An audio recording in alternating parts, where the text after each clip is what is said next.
Hello, good afternoon, नमस्कार, आदाब। मेरा नाम है आरजे राज। आप देख रहे हैं 1181st episode of Nagpur most happening Facebook live show, जिसका नाम है राज की बात, विमेन ऑफ द ईयर के साथ। पारेख ब्रदर्स जूलर्स प्रेजेंट्स राज की बात इन एसोसिएशन विद पहनावा boutique, which is Nagpur most exclusive store of best of clothing for ladies out there.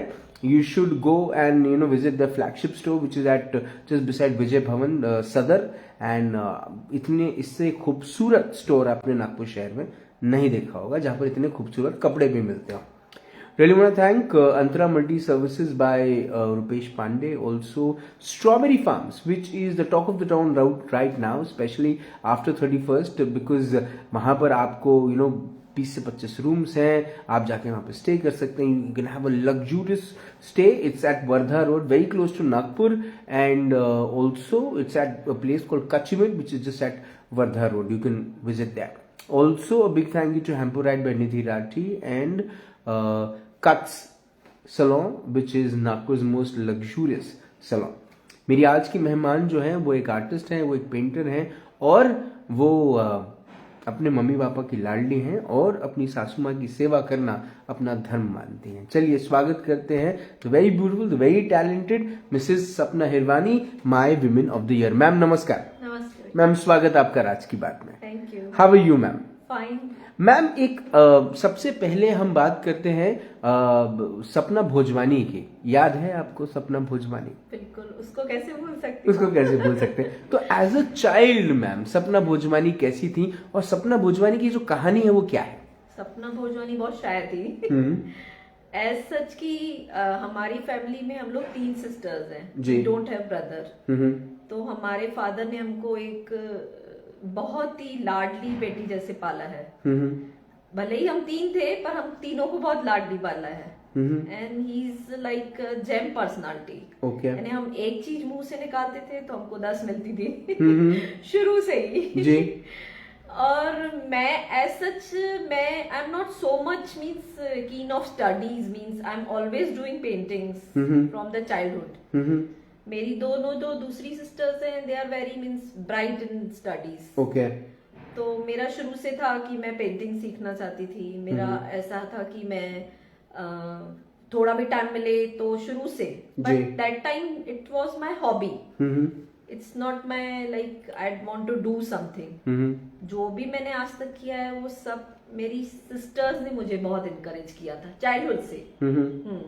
पहले तो मैं डालेंगे सर हैं एक बर्डी में, उनके पास सीखने जाती थी। That time I was like 17-18 years. Okay. तो मैं उनसे कैनवस पेंटिंग पूरा जो है बेसिक कैनवस एंड ऑल वहीं से ही सीखी हुई हूँ डालेंगे। और he is not more. Okay. तो उनके पास मैंने सीखा है। ठीक है। और आफ्टर मैरिज मैंने कैलकाटा से वहां से मैंने फैब्रिक पेंटिंग सीखा था। अच्छा। I was doing like diploma in painting, fabric painting. तो उसमें मेरे जो नेबर में ही मेरे सर थे जी। और थोड़ा थोड़ा सीखने जाती थी, फिर उन्होंने कहा था कि आप डिप्लोमा कर लीजिए उसमें जी। और my husband was very means बहुत ज्यादा सपोर्टिव जी, कि खाली बैठी हो तो कुछ कर लो, खाली बैठी हो तो कुछ कर लो जी। तो वैसे भी मेरा पेशेंस था कि मैं करूं, कुछ ना कुछ करूं। तो बट मैम जो सपना भोजवानी की जो कहानी है, हाँ। उसके अंदर में मैम ये पेंटिंग्स कहाँ से आई? क्या आपके फैमिली में कोई इस किस्म की आर्टिस्ट का काम करता था पहले? क्या किसी को ड्राइंग का शौक था? या कोई नहीं। तो आप पहली हैं जिन्होंने काम करा? आपकी सिस्टर्स या कजिन्स? मेरी बड़ी सिस्टर वो करती थी, but she is active in all the things, like वो करती थी। हाँ। बट सिर्फ इसी को लेकर? हाँ। आप अकेले? हाँ, नहीं ऐसे नहीं है, वो करती थी, बट मेरा जो था वो मेरा लेवल अलग था जी, और उनका लेवल अलग था। She is bright in studies भी, वो स्टडीज भी करती थी और पेंटिंग भी करती थी, but I always doing the paintings. तो मैम कभी ऐसा लगा आपको जब स्कूल में अच्छे मार्क्स नहीं मिलते थे तो आप कहीं ना कहीं मन में ये चीज सोचती? I am like so but अच्छा। not so bad. नहीं, आई am not saying very bad, but I am asking कि जब शायद कहीं ना कहीं कम मार्क्स मिल जाते हैं, हाँ। का आपने कभी मन में आप ये सोचती थी कि आप मुझे पेंटिंग करवा लो, इसके एक्स्ट्रा मार्क्स दे दो मुझे? हाँ बिल्कुल.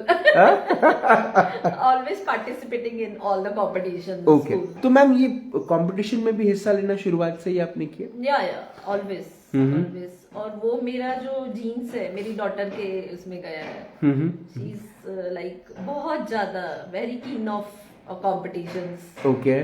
शी इज लाइक मेरी डॉटर को तो सिंगिंग का भी है, शायद मुझे भी था. मैं भी चाहती थी कि मैं सिंगिंग करूं, बट मैं कर नहीं पाई. पर उसको सिंगिंग एंड बोथ.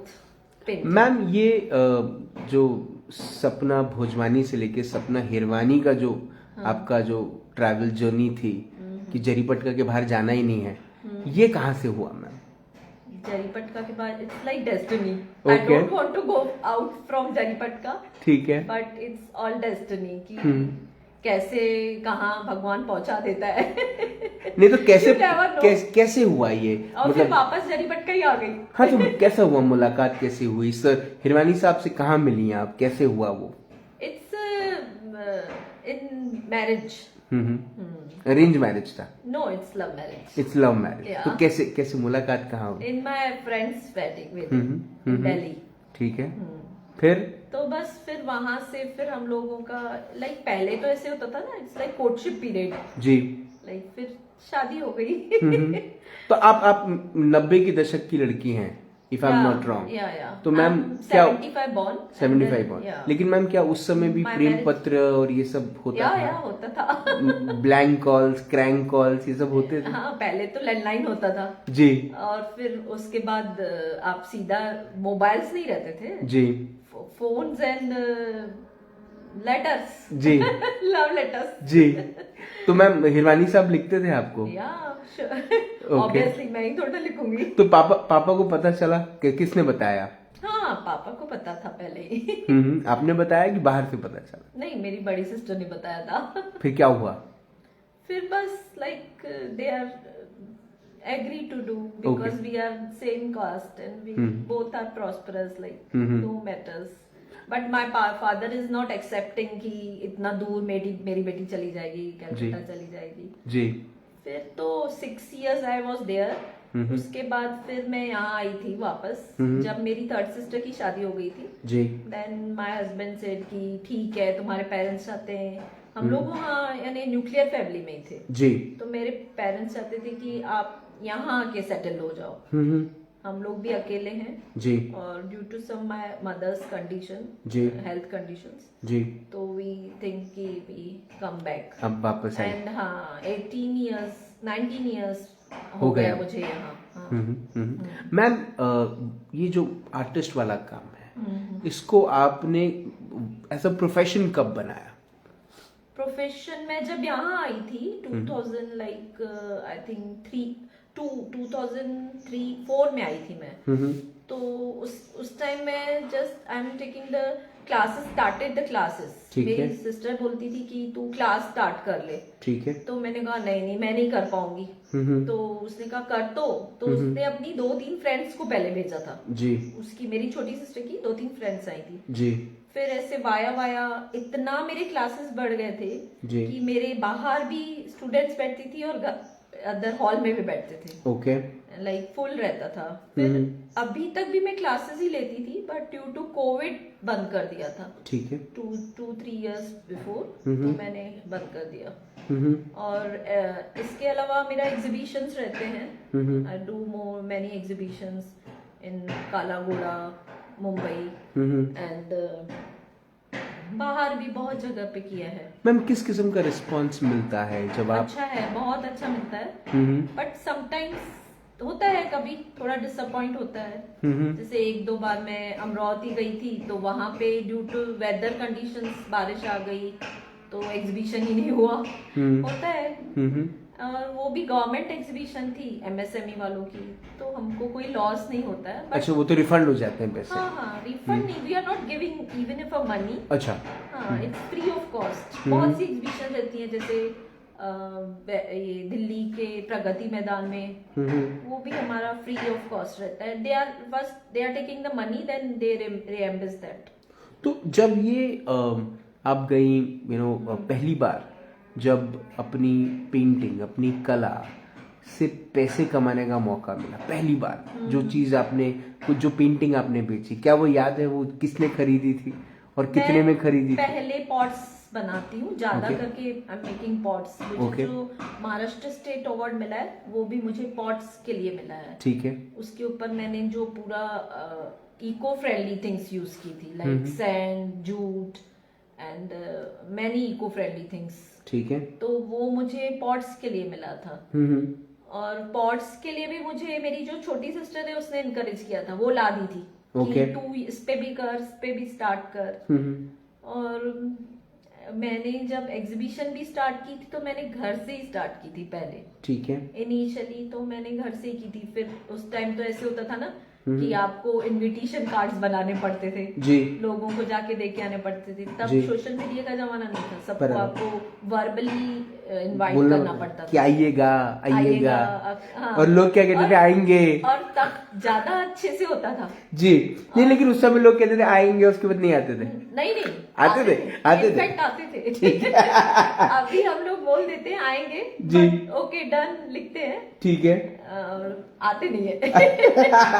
बिकॉज अभी ऐसे हो गया ना सर कि जी, अभी ऐसा हो गया हमारे जैसे हमसे सीख के ही, हमसे ही बहुत से लोग कॉपी करते हैं. लाइक आपने जो किया उसको कॉपी करेंगे या फिर जो भी. गुड, वो कोई बात नहीं है. बट आजकल हर चीज का मोनोपोली नहीं रहा है. आपने किया फिर आपको देख के किसी और ने किया, ऐसा है. एक्सक्लूसिविटी खत्म होती जा रही है. हाँ, हर चीज की. पहले एक साउथ सेंट्रल जोन की एग्जीबिशन होती थी, ऑरेंज सिटी क्राफ्ट फेयर, साल में एक बार. फैशनिस्टा होती थी एक बार. अभी वही एग्जीबिशन साल में 3 बार होती है. तो उसका क्रेज खत्म. हाँ, एग्जीबिशंस का क्रेज थोड़ा खत्म हो गया, कम हो गया. मीन्स लाइक अच्छा, आप जरीपटका में रहती हैं, यहाँ पर तो मैंने सुना है कि लेडीज ब्रांडेड चीजों पे भी भाव कर लेती हैं. हाँ. कितना सच है sir? It depends upon you कि आप कितना उनको डिस्काउंट दे रहे हैं. लेकिन डिस्काउंट मांगते जरूर है. नहीं. आपने यदि एक अपना बना लिया कि सपना तो नहीं करती है, लाइक नहीं करेगी कम, तो फिर वो कितना भी, हाँ नहीं ऑब्वियसली करेगी, वो तो उनका फर्ज है जी. बट वो उनका हक है, अधिकार है उनका. हाँ, जी. बट वो है कि कुछ सम एक्सटेंट पे ही आपने 10,000 की चीज ली तो चलो आपको 1,000 कम कर दिए. यदि आपने 1,000 की चीज ली तो उस पर आपको 500 थोड़ा कम करेंगे. सही बात है. हाँ, ऐसे नहीं है सर. डिस्काउंट की बात करेंगे तो साउथ सेंट्रल जोन में भी बहुत से लोग डिस्काउंट लेते हैं. They are waiting for the last 3 days. Last 3 days में आपको डिस्काउंट मिलेगा. ऐसे होता है. 7 दिन सामने के आएंगे और लास्ट के 3 डेज में, 2 डेज में, और लास्ट डे पे तो ऐसे होता है कि उनको फ्री में चीज चाहिए. ऐसा भी होता है, लोग मांगते हैं. एग्जैक्टली मांगते हैं. बोलते हैं आप क्या वापस ले जाओगे, आप दे दीजिए ना, इतने में दे दीजिए ना. ऐसे होता है. ये जो पूरा का पूरा सेल्फ स्टैंड वाला जो एक financially independent, career wise independent, अपने अपनी कमाई, इसका जो फीलिंग है, इसका जो एक्सप्रेशन है, वो कैसा है? बहुत अच्छा है सर. बहुत ज्यादा अच्छा. आपको किसी से, आप यदि कुछ भी खर्च कर रहे हो, आप कोई भी एक्सपेंसेस कर रहे हो, तो यू डोंट वांट टू यानी एक्सप्लेन एनीबॉडी कि आप क्यों कर रहे हो, क्या कर रहे हो, व्हाटएवर. एंड उससे अच्छा तो कुछ है ही नहीं. बट आपने आपने कभी ऐसा सोचा नहीं, जैसे अमूमन लड़कियां फैशन डिजाइनिंग कोर्स कर लेती हैं, इंटीरियर डिजाइनिंग कर लेती हैं, या लॉ पढ़ लेती हैं, और प्रोफेशनली कुछ ना कुछ करते हैं. आपने अपनी कला को ही पकड़ा. मेरा इंटीरियर डिजाइनिंग भी किया हुआ है सर. अच्छा. But I was not in that, means वो मेरा काफी सालों से किया हुआ है. तो मैं कुछ अपने घर का, अपने रिलेटिव्स का, उनको कोई हेल्प लगती है तो आई डू. बट मीन्स मुझे ऐसे लगता है कि उसमें मैं इन्वॉल्व हो रही हूँ. तो बहुत सी इंटीरियर डिजाइनर्स हैं जो कुछ नहीं पढ़ के भी कुछ नहीं कर रही हैं. ऐसा है. ये भी बात है. हाँ. तो मेरा एक्चुअली शुरू से पेशेंस, यानी मैं सारे दिन में एक बार ब्रश नहीं उठाऊंगी तो शायद मुझे नींद भी नहीं आएगी, ऐसा है। अच्छा। हाँ ऐसा है। नहीं, लेकिन जैसे खुद को आपने सेल्फ इंडिपेंडेंट कर लिया, अब बहुत सारी चीजें, बहुत सारी महिलाएं ऐसी भी हैं जो अभी भी अपनी कला के ऊपर में विश्वास नहीं करती हैं। आप उनको क्या सजेस्ट करेंगे? What do you suggest? Actually विश्वास नहीं करती है, यानी ऐसे है कि हो सकता है वो उस तरीके से अपनी कला को प्रेजेंट नहीं करती हो, ऐसे भी होता है ना जी। या उनको एक गाइडलाइन नहीं हो। जैसे आपको मेरी सिस्टर ने मुझे गाइड किया कि तू पहले पॉट बना, या मेरे हस्बैंड बोलते हैं तू इस तरह से मार्केटिंग कर, इस तरह से वो कर। सामने वाला यदि बोलता है कि थोड़ा सा कम कर ले तो तू जिद पे मत अड़ा कर कि कम नहीं करूंगी जी। तो कोई किसी को नहीं मिलता है वैसा, तो उस हिसाब से वो यानी अपने उसको वो नहीं करती है प्रेजेंट। अभी मेरी कुछ फ्रेंड्स हैं, they are like good artist, national level की आर्टिस्ट हैं जी। तो वो उनके पूरी फैमिली का उनको सपोर्ट है। फैमिली का सपोर्ट होना जरूरी है, बहुत बहुत बहुत ज्यादा जरूरी है, क्योंकि पुरुषों के साथ ऐसा नहीं होता। पहले तो मेरी डॉटर छोटी हुआ करती थी तो उतना नहीं उसको समझता था, अभी वो जैसे बड़ी हो गई है तो वो मेरे घर में जितना वो मुझे सपोर्ट करती है ना, कोई नहीं करता है। यानी हस्बैंड भी करते हैं, फादर भी करते हैं, सब करते हैं, बट शी इज लाइक वो आजकल की जनरेशन की जो सोच है वो अलग होती है कि मम्मा आप ये कर लो, मम्मा ऐसे कर लो, जो भी। तो आपने ये जो घर के गेट पे जो बोर्ड लगाया हुआ है कुत्ते से सावधान, और अंदर कुत्ता नहीं है, ये चालाकी कौन कर रहा है? ये मैं। सर ये भी तो एक आर्ट है ना। वो सेल्समैन आ जाते थे ना। अरे बाबा, मैडम ये आप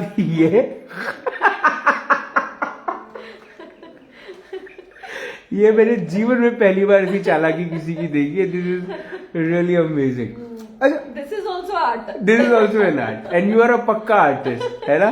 तो आपको कोई ये वो आप रील देखकर अपने बारे में हमको देख के पूरे पड़ोस के लोगों ने लगा दिया बोर्ड। तो मैं वो एक रील है, यू आर वेरी चालाक ब्रो, वेरी चालाक। तो वो होता है ना कि लाइक आप अपना जो कर रहे हो आपको कोई कॉपी कर रहा है, that means you are doing something, you are doing something, you are doing something right which is helping people, है ना? मैम, महिलाओं को लेकर बहुत सारी ऐसी चीजें जो समाज में एक सोच बनते जा रही है, दिन पे दिन समाज बदलता जा रहा है। पहले जिस तरह से आपने कहा कि आपके कोर्टशिप में letters played a very important role, today एक स्मॉल व्हाट्सएप के इमोजी से बहुत कुछ चीजें हो जाती हैं। मैम, क्या आर्ट और टेक्नोलॉजी, क्या आज की टेक्नोलॉजी कहीं ना कहीं आपको हेल्प करती है एज एन आर्टिस्ट? या करती है, क्यों नहीं करती है। अब जैसे मेरा पहले था कि मैं पहले फैब्रिक पेंटिंग सिखाती थी, फिर पॉच पेंटिंग सिखाती। अभी मैं बनारस पे देखी कि एक बोहो आर्ट है, अफ्रीकन आर्ट, तो उसको देख के मैं कुछ थोड़ा अपना चेंज करने लगी कि ठीक है ये भी ट्राई करूं, थोड़ा डिफरेंट जी। ऑब्वियसली टेक्नोलॉजी तो वर्क करती है। उसके बाद आपको कुछ अभी मैंने एक अलीपो मार्केट ज्वाइन किया था दिवाली में, तो दैट इज ऑल्सो टेक्नोलॉजी ना, लाइक सोशल मीडिया से आप जुड़ रहे हो, बिल्कुल टेक्नोलॉजी बिल्कुल। तो उसके थ्रू भी मैं ऑफलाइन के साथ ऑनलाइन भी सेल कर रही थी इन दिवाली। तो इट लुक्स कि आप बहुत सेटिस्फाइड हो। मीन्स मुझे उस टाइम ऐसे लगा जब मेरा अलीपो मार्केट से जा रहा था, तो मैं सोच रही थी कि इस साल मैं एग्जीबिशन नहीं कर रही, मेरा मोर देन इनफ सेल हो जाएगा इसमें जी जी। बट मीन्स फिर ठीक है, जो हमारे रेगुलर कस्टमर है उनके लिए हमको करना ही पड़ता है, like they are waiting for कि दिवाली में अपना कुछ बना रही है नया एंड ऑल। तो ये इसके बेनिफिट्स टेक्नोलॉजी के ऑनलाइन स्टोर करने के आपकी हैं आगे इच्छा कि कुछ इस किस्म का काम करें? ऑनलाइन तो मैं कर ही रही हूँ, ऑनलाइन कर रही हूँ, कुछ है, कुछ मार्केट प्लेसेस के साथ जुड़ी हुई हूँ। आई am not doing in Amazon, and मैंने किया था अमेजोन के साथ, बट उनका प्रोसीजर बहुत लेंथी है जी, आदमी वहीं थक जाता है। या for that we want a team. एक आपका नेट देखेगा, मार्केटिंग देखेगा, उसके बाद पैकिंग देखेगा, एंड उसके बाद आपका दे आर, उनकी सबसे बुरी बात मुझे ये लगती है कि दे आर वो यदि किसी प्रोडक्ट नहीं पसंद आ रहा है कस्टमर को तो उसको रिफंड करना पड़ता है जी। एंड हमारा प्रोडक्ट ऐसा नहीं है कि हम रिफंड करें जी। मैंने उसीलिए उनको कहा, अभी भी वो मेरे पीछे पड़े हुए हैं कि आप करो करो, तो मेरे को रिफंड इसलिए नहीं पूरा था क्योंकि मेरा ब्रेकेबल चीजें है एंड इट्स वेरी डेलिकेटेड जी। तो वो फिर नहीं होता है। मैम ठीक है क्लोथिंग एंड एसेसरीज व्हाटएवर उसके लिए ठीक है but refund we can't do और व्हाटएवर। मैम अभी आप जैसे पॉट्स बनाती हैं तो अगर किसी को किसी को आपके बारे में क्या पता रहना चाहिए कि आप किस किस्म की आर्टिस्ट हैं और क्या क्या चीजें करती हैं? पता रहना चाहिए जी। लाइक आगे के जी। मेरा एक्चुअली क्या है, मेरा ऐसा है कि एवरीबडी नोज कि मैं पॉट्स बनाती हूँ जी। और फैब्रिक का भी करती हूँ and I am doing murals wall paintings also. तो ऐसा है कि मेरी चीज का मोनोपोली है ये पता है क्योंकि आई एम नॉट कॉपिंग एनीथिंग मीन्स आप मेरे प्रोडक्ट्स देखोगे ना तो आपको वो चीज कहीं भी नेट पे नहीं दिखेगी, कहीं भी नहीं, मेरी चीज की कॉपी कहीं नहीं दिखेगी। इंस्पायर कैसे होती हैं आप? वो एक्चुअली क्या है कि मैं जब जो चीज बनाती हूँ ना, जैसे अभी इस बार मैंने मिरर वर्क यूज किया था तो वो मेरे खुद ही माइंड में आया कि मुझे मिरर यूज करके and then mirror with mix media कुछ टेक्सचर के साथ मैंने काम किया था, मिरर के साथ टेक्सचर और जूट के साथ। तो वो मेरा खुद inborn means I am not saying, मैंने जो आपको बताया कि मैं अभी वो आर्ट कर रही हूँ वो मैंने अफ्रीकन आर्ट मैंने देखा, चलो ठीक है वो बताया बट उसको भी मैं अपनी तरह से चेंज करके कर रही हूँ। लाइक सेम कॉपी नहीं कर सकते हम चीज को बट मेरा जो पॉट्स का काम है वो totally it's a monopoly. Ma'am can give a surety कि I am not copying. Vote देती है आप? वोट देती हैं किसको? जिसको जो भी पार्टी आपको पसंद आती है इलेक्शन में वोट डालती हैं? हाँ बिल्कुल। ठीक है, आपका पॉलिटिकल व्यू है आपका? आप अपने व्यू से चलती हैं या फिर हस्बैंड जो बोलते हैं उसको फॉलो करती हैं? नहीं मैं अपने व्यू से चलती है। ठीक है, आपको लगता है कि महिलाओं ने अपने व्यू से चलना चाहिए या फिर इन्फ्लुएंस हो जाना चाहिए? नहीं अपने वोट अपने अपने हिसाब से। अपने हिसाब से। मैम मेरे आखिरी के 2-3 मेरे हस्बैंड तो ऐसे हैं कि यदि मैं रात को 12 बजे बाहर चली जाऊंगी ना, पूछेंगे कहाँ जा रही है, कितनी देर में आएगी, बस क्यों जा रही है, कहाँ जा रही है, यानी नो बॉदरेशन। नॉट मीन्स एक बार अपन अपने मम्मी पापा से डर सकते हैं, अपनी मदर इन लॉ से, पर मैं अपने हस्बैंड से नहीं डरती हूँ। ये वीडियो वो भी देख रहे हैं? कौन देख रहे हैं? आपके हस्बैंड। देखिए ना। वो तो बोल रहे थे आ जाएगा तो मुझे बुला लेना। मैंने कहा मेरी इंटरव्यू है आपकी थोड़ी ना। अच्छा मैम, जैसे जब विवाह एक इंस्टीट्यूशन है ना, जो हस्बैंड है वो अपनी वाइफ से बहुत कुछ सीखता है। क्या आपने अपने हस्बैंड साहब से कुछ सीखा? मैंने उनसे एक ही चीज सीखी हूँ कि वो है ना लाइक उनको कैसे है कि वो मेरी खुशी के लिए या अपनी फैमिली की खुशी के लिए वो कुछ भी करते हैं। मीन्स उनको ऐसे नहीं लगता है कि समाज क्या सोचेगा। अब जैसे मेरे पेरेंट्स के लिए वो यहाँ आए जी। इट्स वेरी रेयर, बहुत रेयर लड़के होते हैं जो अपनी वाइफ की खुशी के लिए यहाँ यानी अपने उनके पेरेंट्स के साथ रहेंगे जी, दैट्स ऑल। और अपनी मदर के लिए लाइक अपनी डॉटर के लिए कोई भी एक्सटेंड तक जा सकते हैं। मैम मेरे आखिरी के 2 सवाल। जी। एक ये कि सपना क्या है, क्या करना चाहती? नाम तो आपका सपना है ही, लेकिन सपना जी का सपना क्या है, क्या करना चाहती है? मैं पर्सनली अपने ये काम को कहाँ तक पहुंचाना चाहती? मेरा एक लाइफ में सच में मीन्स एक्चुअली मैं किसी की वो सुन के या नहीं, मेरे को एक ऐसा लगता है कि मैं कुछ टाइम ऑफन बच्चों को दे पाऊँ, जो लोग मीन्स उनको सिखा पाऊँ जी, कुछ भी अपनी आर्ट से। मेरी डॉटर भी वही बोलती है, उसका बर्थडे था तो बोले मम्मा अपन चलते हैं ऑर्फनेज और ये जो है ऊंट खाना में वहां पे हम यूज टू जाते हैं। तो बोले कि मम्मा अपन चलते हैं और आप भी सिखाना मैं भी सिखाऊंगी। और बाकी तो समाज को बहुत कुछ देना है। ऐसा है। मैम ये मेरा आखिरी सवाल, अगर जिंदगी की एक सुनहरी किताब लिखी गई, उस किताब के सुनहरे पन्ने पर ये नाम लिखा गया सपना भोजवानी हीरवानी, है ना, तो उसके नीचे कौन सा ऐसा थॉट, कौन सा ऐसा पर्सपेक्टिव, कौन सा ऐसा कोट, कौन सी ऐसी लाइन लिखी रहनी चाहिए जिसे पढ़ने के बाद लोग आपको हमेशा याद रखें? क्या लिखनी चाहिए? जी लाइन? जी ओनली वन लाइन? जी, Okay. वन लाइन या एक थॉट, कुछ भी। Okay. Success is a journey, it's not a destination. Success is a journey, it's not a destination. Yeah. And are you enjoying your journey, ma'am? Yeah, I enjoy till destination. Ma'am, It's a Gandhi's slogan. जी जी, I used to नहीं, I am sure ma'am, ये जो thought है आपका, ये बहुत अच्छा थॉट है, क्योंकि कई सारे लोग ये सोचकर बैठ जाते हैं कि मुझे ऐसा लगता है कि means to the God grace, जी, आई बिलीव इन, मेरे घर में काली माँ की स्थापना की हुई, और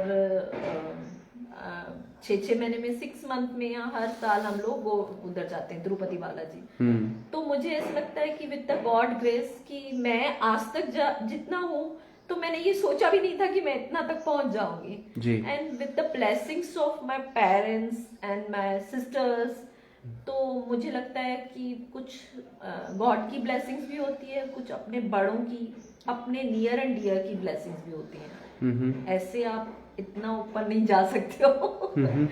ऐसा नहीं मैम, लेकिन आप जिस किस्म का काम कर रही हैं मैम, सक्सेस की बात आए तो सक्सेस तो अपन सोचते हैं अपन बहुत सक्सेसफुल हो गए, अपने को ये जानता है, अपने को वो जानता है, पर अभी हम बहुत पीछे हैं। हमसे बड़े बड़े आर्टिस्ट बैठे हैं। बट मैम ये ट्रेलर है, पिक्चर अभी बाकी है ना? आपने अपना वक्त दिया, आपने हमसे बात करी, एक्चुअली मेरी डॉटर पूरी करेगी। मैम आप ही पूरी करेंगी, और उसका जो दूसरा अध्याय है या जो और बेटर अध्याय है वो आपकी बेटी करेगी। इसको इस तरह से देखते हैं, है ना? आपने अपना वक्त दिया, आपने हमसे बात करी, आपने इंटरव्यू के लिए हाँ कहा, उसके लिए बहुत बहुत धन्यवाद। आप ऐसे ही अच्छा काम करती रहें, ऐसा ही नाम कमाती रहें, और भी जो आप चाहती हैं कि आप बच्चों को तैयार करें, महिलाओं को तैयार करें कि वो भी सेल्फ डिपेंडेंट बनकर इस आर्ट को और आगे ले जाए, आई एम श्योर आप उस काम में सक्सेसफुल होंगी। आप ऐसे ही अच्छा काम करती रहें, उसके लिए बहुत बहुत शुभकामनाएं। Thank you so much. Thanks a lot. Mrs Sapna Hirwani से खास मुलाकात हुई, बात हुई। राज की बात में अमूमन हम ऐसी महिलाओं से बात करते हैं जिनकी खुद की एक जर्नी है, खुद की एक कहानी है। अगर आप भी ऐसी किसी महिला को जानते हैं तो मुझे ज़रूर बताइएगा मैसेज करके। मैं आपको वादा करता हूँ कि उनका इंटरव्यू मैं ज़रूर लूँगा और यहाँ इस शो में ज़रूर फीचर करूँगा। पूनम लाला मैम का धन्यवाद कि उन्होंने मुझे नंबर दिया सपना जी का और कनेक्ट करवाया। एक बड़ी खूबसूरत बात जो इस पूरी जर्नी में समझ में आई है, वो ये समझ में आई है कि आपको कई बार अपनी कला, अपने टैलेंट का इस्तेमाल ना ही सिर्फ अपने पर्सनल खुशी के लिए करना चाहिए, लेकिन अगर उससे किसी का भला हो जाए तो इससे अच्छी बात और क्या हो सकती है। जो थॉट सपना जी का है कि वो महिलाओं को ट्रेन करना चाहती हैं, उन्हें प्रोत्साहित करके उन्हें इंडिपेंडेंट बनाना चाहती हैं, फाइनेंशियली इंडिपेंडेंट बनाना चाहती हैं, अपने पैरों पे खड़ा करना चाहती हैं, इससे अच्छी बात और क्या हो सकती है। और ऐसे बहुत कम लोग होते हैं दुनिया में जो अपने अलावा किसी और के लिए भी सोचते हैं। मतलब आप देखिए, मैक्सिमम लोग हम जिन्हें वोट भी देते हैं वो भी सबसे पहले अपना बंगले का काम चालू करवाते हैं, बाद में पब्लिक के लिए रोड बनवाते हैं। पर ये कितने दुख की बात है, कितने दुर्भाग्य की बात है कि हम जिन्हें जिस विश्वास से चुनते हैं वो हमारे विश्वासघात करते हैं। उम्मीद है कि एक कुछ ऐसे लोग दुनिया में आए जो दुनिया में होने का लोगों को महसूस करवाए कि इंसान तो दुनिया में है ही, लेकिन इंसानियत भी जिंदा है। उम्मीद है कि आप ऐसे लोगों को ढूंढेंगे और ऐसे लोगों की कहानियों सुनकर खुद जरूर प्रेरित होंगे। आपसे फिर होगी मुलाकात इन राज की बात। तब तक आप अपना ध्यान रखें, सुरक्षित रहें, स्वच्छ रहें, स्वस्थ रहें, मस्त रहें, खुश रहें, व्यस्त रहें। और परिवार में अगर आपकी एक छोटी सी गुड़िया है जिसे आप जानते हैं, और अगर आपका कोई बेटा और कोई बेटी नहीं है, और अगर वो बेटी कहती है कि वो आपकी पूरी जिम्मेदारी हमेशा निभाएगी और अपने आप को भी आगे ले जाएगी, तो समझिए वो सपना भोजवानी हीरवानी बन रही है। जिंदा रहें। जय हिंद।